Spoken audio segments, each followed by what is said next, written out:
va passer maintenant à la table ronde sur le système de publication. J'en profite pour rappeler que nous avons eu la salle à la condition que tout le monde porte un masque. Voilà, si, Parfait. si tout va bien, vous voyez mon écran. Oui, c'est parfait. Parfait.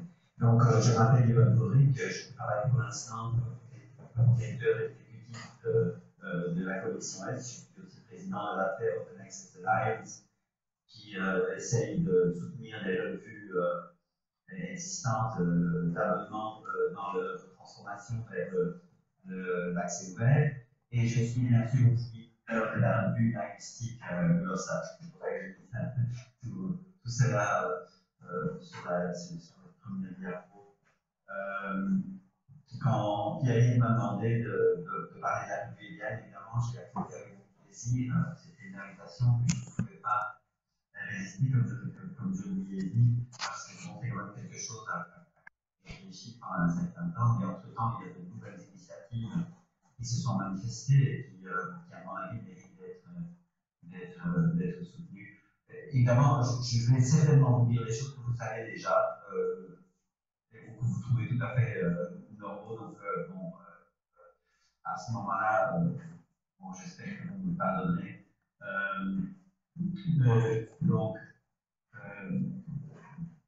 Donc, je vais d'abord parler à tout début de la définition d'une revue scientifique, et ensuite de l'organisation, comment on organise une revue scientifique si on ne dépend pas de la même manière d'une entité commerciale comme une maison d'édition. Et puis finalement, je vais parler un peu des alternatives à la publication. Donc, je commence par la définition de Wikipédia qui définit une revue scientifique comme un titre de presse, hein, et comme un titre de presse, un type de communication et un type de communication qui permet de faire connaître les travaux après que l'article ait connu une seule forme d'examen par un comité de lecture indépendant. En fait, dans cette définition, je suis juste d'accord avec la dernière chose, c'est-à-dire que l'examen par un comité de lecture indépendant. Je pense qu'une revue, c'est bien plus que ça. C'est d'abord une communauté. C'est une communauté d'auteurs, lecteurs, éditeurs, évaluateurs et des membres du comité de rédaction. C'est une communauté scientifique, bien sûr. Et je ne suis pas seul dans cet avis. Cameron Neal, par exemple, qui a longtemps réfléchi à ça, qui a souvent défini des revues scientifiques comme des clubs, et disent que la valeur d'une revue, en fait, c'est la communauté qui est créée. Ce n'est pas tellement les papiers qui sont publiés dedans, c'est la communauté qui est là et qui fonctionne. Et évidemment, si on parle de ce point de vue-là, il y a beaucoup de choses qui prennent une autre valeur, qui permettent d'informer cette perspective. Bon, bien sûr, c'est une communauté de discussion scientifique à ce moment-là, qui examine et évalue les travaux scientifiques de manière critique, qui permet aux auteurs d'améliorer le résultat, même si la décision éditoriale n'est pas toujours positive, et qui travaille sur le principe de la réciprocité. Ça, c'est quelque chose que beaucoup de gens oublient de temps en temps. Il y a une réciprocité implicite. J'évalue les articles scientifiques pour être évalué à mon tour. Et en fait, bon, quand on pense qu'un article est souvent évalué par un évaluateur, en fait, il faudrait, de manière éthique, si on veut être éthique en tant qu'auteur, il faut, et on publie, pour chaque article qu'on publie, on devrait prendre sur soi d'évaluer au moins 3 autres articles pour que le compte soit bon, hein, dans la vie.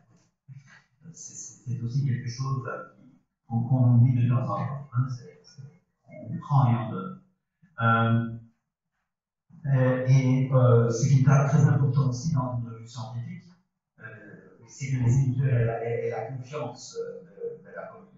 Hein, et en fait, soient nommés, dans le cas idéal, soient nommés par cette communauté d'une manière ou d'une autre. Ce que une revue n'est pas, à mon avis, et je vais être très explicite là-dessus, c'est un simple véhicule de communication, ça c'est pas ce que c'est qu'une revue. Un objet avec un titre qui est la propriété d'une maison d'édition, certainement pas, à mon avis, un jugement qui possède ou qui confère du prestige. Hein, je pense bien sûr aux revues comme Nature et Science, hein, qui fonctionnent plutôt comme des estampilles de prestige.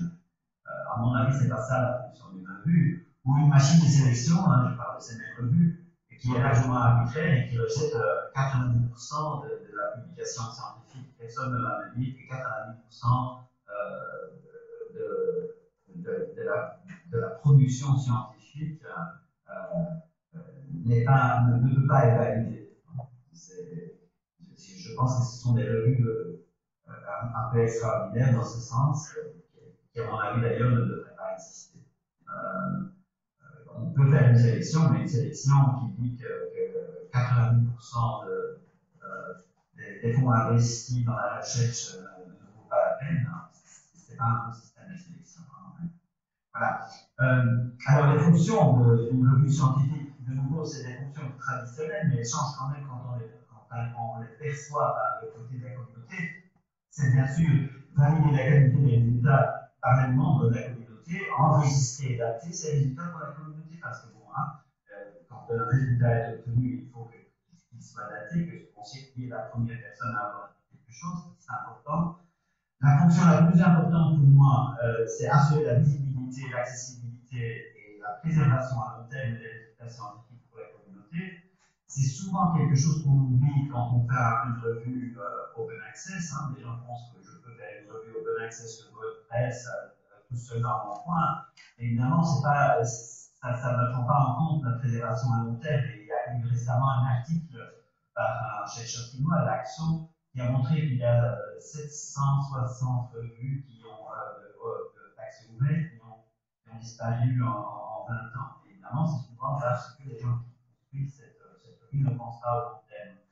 Il y a des moyens maintenant qui existent pour ça, des identifiants d'objets digitales, et aussi des machines, des services comme Plox et Cortico qui permettent de préserver à long terme, mais c'est quelque chose à quoi il faut penser en tant que communauté scientifique. La préservation à long terme, évidemment, et c'est la dernière fonction pour moi, peut-être la plus importante, c'est que la revue doit effectivement permettre une reconnaissance des auteurs au sein de la communauté. Voilà les fonctions. Un deuxième élément que je voudrais aborder dans ce contexte, c'est la propriété. Qui doit posséder la revue? Qui protège, qui possède la revue? Donc évidemment, si une revue scientifique est une communauté, d'abord, le titre de cette revue doit être entre les mains de cette communauté et cela de manière transparente et démocratique. On peut pour cela consulter les faits Open Access Principles. Ça peut par exemple être, cette possession peut par exemple se faire par une société scientifique ou une organisation sans but lucratif ou une organisation même plus informelle. C'est par exemple le cas de la revue que j'ai écrite qui s'appelle Glossin. Et chez Glossin, la propriété de la revue et du titre est entre les mains des membres du comité éditorial. Et cela de manière temporaire et non transférable. Donc nous avons explicitement défini dans notre constitution, nous avons écrit un document constitutif, et dans ce document, ça dit explicitement qu'aucune des personnes du board, un comité de lecture ou du team éditorial ne peut transférer le titre ou la possession de la revue. Donc, cela assure que cette revue sera toujours entre les mains de la communauté. En fait. C'est une forme de possession en quelque sorte impermanente et non transférable au sens que c'est pas monnayable. C'est temporaire, hein, comme les lectures changent, les éditeurs changent, à un moment donné, je vais être remplacé. Et ainsi, c'est la communauté qui est en possession de la revue et du titre. Évidemment, le comité éditorial peut conclure des contrats avec les maisons d'édition pour fournir des services de publication, ça c'est possible, mais à ce moment-là, il faut voir les maisons de publication comme des fournisseurs de services. C'est-à-dire, en aucun cas, les maisons d'édition peuvent avoir des droits sur des responsabilités scientifiques de la revue à la composition du comité éditorial.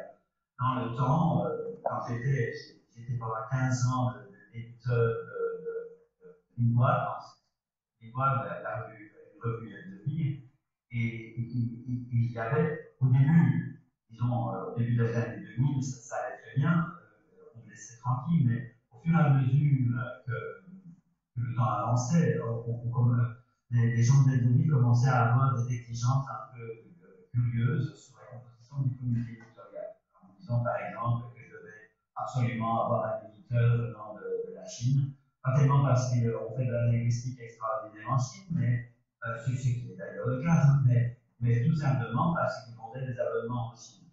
Donc c'est quelque chose avec quoi je n'étais pas d'accord, c'est une raison pour laquelle j'ai transféré la revue et la communauté bilinguale de ça.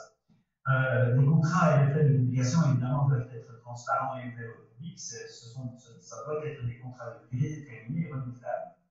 En quelque sorte, on peut renégocier tous les 3 ans à ce moment-là avec la maison d'édition si les prix sont encore bons, s'il n'y a pas une autre maison d'édition qui offre des services meilleurs.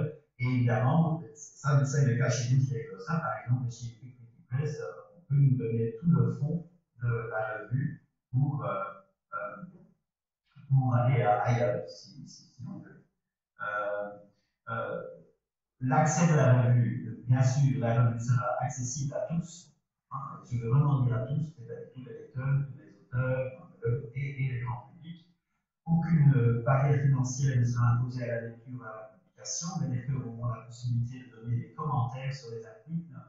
Et je veux pas dire par cela, par une lettre à l'éditeur, hein, mais par exemple par une fonctionnalité comme Discus. C'est quelque chose qui est disponible sur la revue que je dirige. Et à ma plus grande surprise, c'est quelque chose qui n'est pas très fortement utilisé. Je pense que les gens n'ont pas l'habitude de ça. C'est quelque chose qui devrait se développer à l'avenir, je l'espère. Et bien sûr, toutes les procédures d'évaluation, les procédures en cas de désaccord entre auteurs et évaluateurs doivent être explicitement formulées et accessibles à tous sur le site de la revue. Donc en fait, quand on dit ouvert, ça veut vraiment dire ouvert dans tous les sens. C'est-à-dire la revue doit être ouverte à la lecture, mais aussi des procédures. La mission de la revue, comment la revue fonctionne, doit être mise à la disposition pour que les auteurs et les lecteurs savent les règles du jeu. C'est ça. Les règles du jeu doivent être accessibles. Oui, ça, je viens de le dire.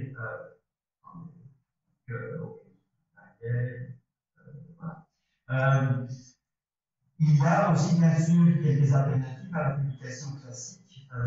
Ce que j'ai dit jusqu'à présent, c'est en fait une revue relativement classique, c'est-à-dire c'est une revue open access, accès ouvert, qui pratique, attendez, il me semble que j'ai oublié.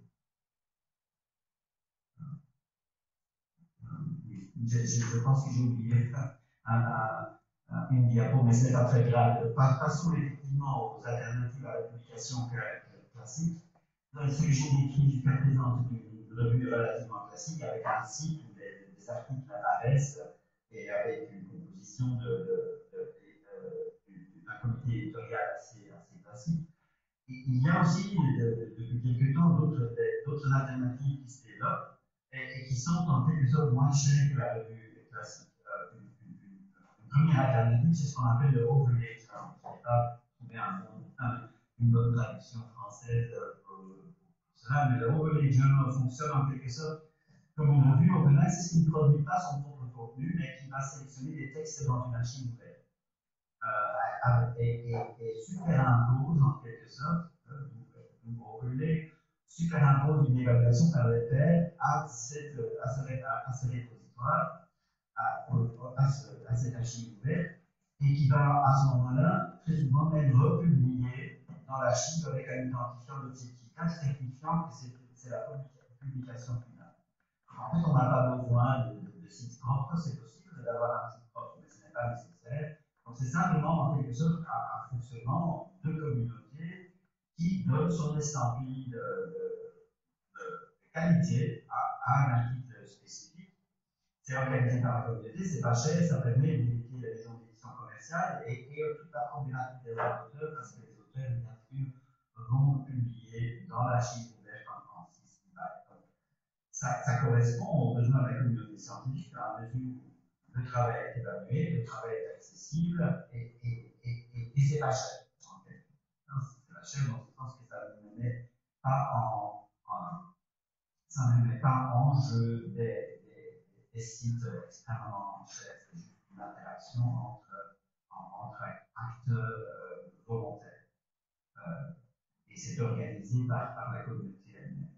Une deuxième initiative que je veux mentionner, parce qu'elle est proprement française, c'est quelque chose que j'aime beaucoup, et si j'avais 20 ans de moins, c'est probablement ce que je ferais. Si je devais remettre sur pied une revue, c'est Peer Community. Peer Community, en fait, c'est une organisation scientifique française et une plateforme open access développée par des gens que vous voyez là. Et ça crée des communautés spécifiques de chercheurs qui évaluent dans le champ disciplinaire des preprints. Donc c'est un tout petit peu comme un overlay journal. Tout simplement, ce n'est pas un journal, ce n'est pas une revue. Donc en quelque sorte, c'est simplement une action qui va chercher des articles spécifiques dans des archives ouvertes, qui va les évaluer. Et ce preprint va simplement à ce moment-là recevoir une évaluation par les pairs qui va identifier rapidement ces articles non publiés qui sont de qualité.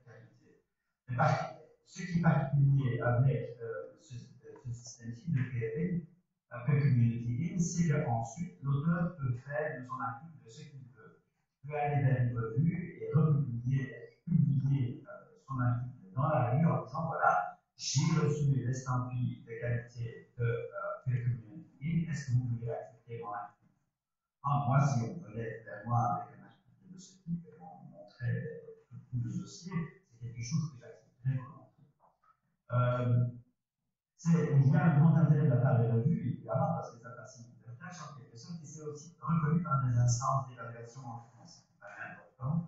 C'est organisé par la communauté, c'est pas cher, ça permet d'éviter les maisons d'édition. Donc nous avons de nouveau des moyens, dans la communauté, des moyens tout à fait élémentaires, en fait, dans la communauté d'organiser l'évaluation par les pairs, sans passer par les acteurs commerciaux qui coûtent quand même très cher à la communauté scientifique. Voilà, je voudrais m'arrêter là et répondre à vos questions.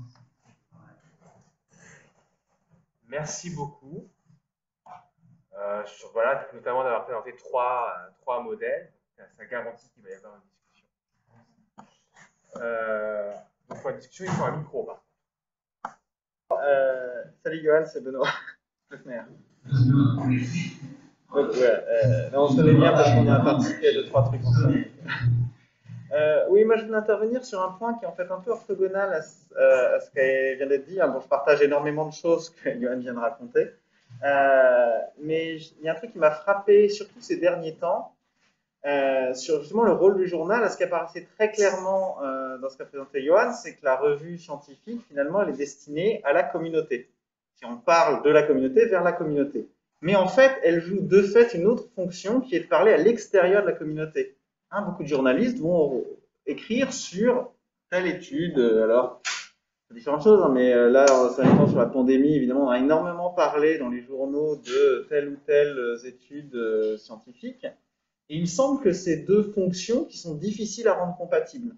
À l'intérieur de la communauté, on veut communiquer relativement vite, des choses fiables, mais pas forcément encore définitives. On veut communiquer sur une étude, même si ce qu'elle démontre n'a pas encore été confirmé. Parce qu'évidemment, c'est cette première publication qui va déclencher d'autres travaux qui vont permettre de confirmer. Par contre, quand on veut s'adresser à l'extérieur de la communauté, on ne va pas s'exprimer de la même façon, on ne va pas écrire les choses exactement pareil, et peut-être qu'on voudrait prendre un petit peu plus de temps, ou au moins avoir aussi un retour auprès de la communauté, à l'extérieur de la communauté, qui soit sur des choses plus consolidées.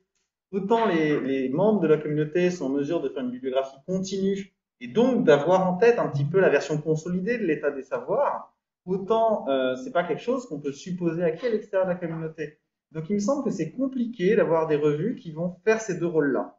Donc il me semble qu'on devrait avoir des formes de communication destinées entre nous et aussi des formes de communication qui soient plus appropriées, mais qui viennent de nous et qu'on contrôle, pour à destination du grand public, des journalistes, des associations. Il y a des revues qui font ça, Nature fait ça en quelque sorte, pour une partie de Nature, ils font ça. Mais souvent, c'est assez en dehors de la communauté. C'est-à-dire que déjà, Nature, c'est quelque chose qui est beaucoup en dehors de chez nous. Oui, médecine science, parmi les revues qui existent. Véritablement, je pense qu'il y a un espace pour ça. C'est quelque chose qu'on n'a pas encore fait. Donc moi, il me semble qu'il y a un manque ici qui s'est révélé vraiment crucial ces derniers temps. Voilà, c'est tout ce que je voulais dire. Oui, ce qu'on voit effectivement avec le Covid, c'est toute cette critique, ce qu'on voit avec le Covid, par exemple, c'est le rôle énorme de cette critique. C'est-à-dire que ça a complètement bouleversé le paysage. Il y a des centaines de milliers de critiques qui sont disponibles, qui sont aussi disponibles au grand public, et effectivement qui brouillent un peu la mise. D'un autre côté, le rôle de la revue scientifique aussi, en quelque sorte, mise en jeu. Parce que quand on voit par exemple que de grandes revues comme Lancet ont dû retirer des articles sur Covid qui n'avaient pas été bien examinés, en fait, la frontière entre ce qui est validé par la communauté, dans Lancet par exemple, et ce qui n'est pas encore entièrement validé par la communauté, dans la revue, commence à devenir flou. Il y a un problème, c'est-à-dire comment on gère ça. C'est-à-dire on veut dériver parce qu'on veut aller vite, on veut un vaccin, on veut des thérapies. D'un autre côté, comment est-ce qu'on gère et comment est-ce qu'on garde un aperçu de tous ces travaux. Et ça, c'est vrai que je n'ai pas vraiment une très bonne réponse à. Je ne sais pas si tu en as une, toi. Peut-être que tu as réfléchi à. J'avais une double question, l'une très technique et l'autre virtuelle. Bruno Andreotti, pardon. La question, c'est de savoir qu'est-ce que c'est la communauté et est-ce que ce sont les gens qui ont déjà publié dans la même revue, mais auquel cas, comment on en fait une, et comment est-ce qu'on critique une autre communauté. Imaginons que je fonde une communauté autour d'un sujet totalement falsifié, ou que d'autres créent une communauté eugéniste, par exemple. Comment est-ce que peut se faire le débat critique dans le cadre d'une dérégulation dans laquelle il n'y a plus de contrôle par des institutions comme des sociétés savantes. Donc ça me semble les deux liés. Qu'est-ce que c'est que les pairs dans cette perspective et comment on empêche des domaines entiers falsifiés d'émerger?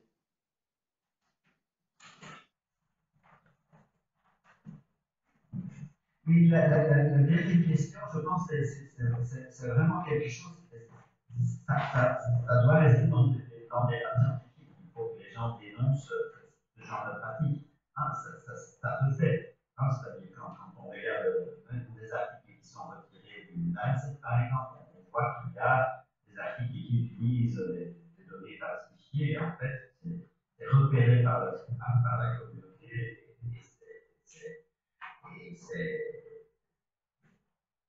c'est en quelque sorte retiré et c'est condamné. La même chose est vraie pour des revues, par exemple, des revues qu'on appelle predatory journals. Il y a des revues qui on reçoit tous les jours des invitations. Il y a des revues qui disent oui, si vous payez, on publiera n'importe quoi. Mais là aussi, il y a quand même des mécanismes en jeu, je pense, qui font en sorte que des auteurs réputés ne vont pas publier dans ce genre de revue. Donc, je pense que bon, il doit y avoir une certaine liberté. Si les gens veulent construire une communauté complètement pacifique, qu'ils le fassent. C'est à nous, à ce moment-là, de garder un œil critique et de dire que ces choses-là, bien simplement de les ignorer. Ils ne sont pas cités, ils sont complètement ignorés, ils ne reçoivent pas de citation, donc ils n'existent pas en quelque sorte. Donc, lui, c'est une femme vengeance dans ce cas-ci. Donc, je ne pense pas qu'on veuille vraiment arrêter. on peut aujourd'hui prendre, avoir des institutions qui empêchent des choses d'arriver. Je pense que le domaine a quand même les domaines des disciplines ont des systèmes d'auto-nettoyage en quelque sorte qui évitent ce genre de problème. Bonjour. Une illustration, par exemple, il y a un champ disciplinaire qui s'ouvre et qui décide par exemple de l'imagerie cérébrale de chercher les déterminants biologiques du gauchisme ou de l'antisocialité, ou etc. Et donc c'est un travail sérieux, c'est un travail qui va acquérir une certaine scientificité, c'est un travail qui va être extrêmement financé, donc qui va publier beaucoup, qui va créer une communauté, qui va créer des journaux, ces journaux vont se développer, et donc il va produire des savoirs. Et je pense que c'était un petit peu la question de Bruno. Comment on fait avec ça? On ne parle pas de falsification de données, on parle finalement de falsification du sens de la recherche scientifique. Et donc, est-ce qu'il y a... Alors, comme je l'ai dit alors, je pense que ça c'est une question d'avancée du savoir. C'est un peu aussi ce qui est arrivé dans le passé. Il y avait toute une communauté de scientifiques au XIXe siècle qui croyaient plus au fait de l'horizon, ce genre de choses complètement imaginaires. Mais on peut penser aussi à la biologie allemande des années 30. On peut penser à l'eugénisme des années 30, hein, qui est très, très scientifique, très institutionnalisé, très scientifique, avec aussi ses revues, ses sociétés savantes et les conséquences qu'on connaît. Mais de toute façon, ça tombe mal. Ben, ça fait quand même quelques millions de morts, mais avant de tomber à l'eau. Donc la question c'est, est-ce qu'on peut éviter les quelques millions de morts? Non. Oui. Mais comment éviter ce genre de choses? Je ne vois pas de manière, disons, démocratique pour éviter ce genre de domaine de se développer, sauf l'examen critique. Je peux donner un exemple. Et nous, à Sciences Citoyennes, c'est justement ce genre de questions qu'on essaie d'articuler. Cette science, elle est faite parce qu'elle est programmée et qu'elle est financée. La question, c'est qui programme et qui finance. Si on prend par exemple les gros instruments d'imagerie cérébrale, pour reprendre mon exemple sur la détermination par l'imagerie cérébrale du gauchisme, ce sont des investissements très lourds. Qui décide de ces investissements-là et des savoirs qui sont produits avec ces investissements-là? Et ça, c'est une question politique, du coup, pas du tout scientifique. Et donc, ça devrait être une question qui passe par disons, le crible ou le filtre de la démocratie. Oui, je suis d'accord, mais si je laisse la démocratie décider de ça, je pense qu'on aurait des résultats, peut-être pas les résultats qu'on espère. Ça dépend. Ça dépend si c'est. Non, mais c'est un débat. Non, je suis d'accord, c'est un débat. C'est une question ouverte. Parce que quand je vois comment la politique, par exemple, détermine la direction de la recherche en État, le travail quand même, maintenant, tout ce qu'on fait doit être absolument pertinent pour la société. La recherche fondamentale, on n'en parle plus. Ça doit être sociétal, ça doit être sur l'immigration, tout doit avoir une utilité directe. Si on laisse la politique décider des directions scientifiques. Non, je suis d'accord, mais je suis absolument d'accord avec ce constat qui est, je pense, l'excès inverse. Mais est-ce que pour préserver justement cette liberté académique qui est nécessaire, on accepte de courir le risque de voir se développer plein de docteurs Folamour, si vous voulez, qui sont quand même une menace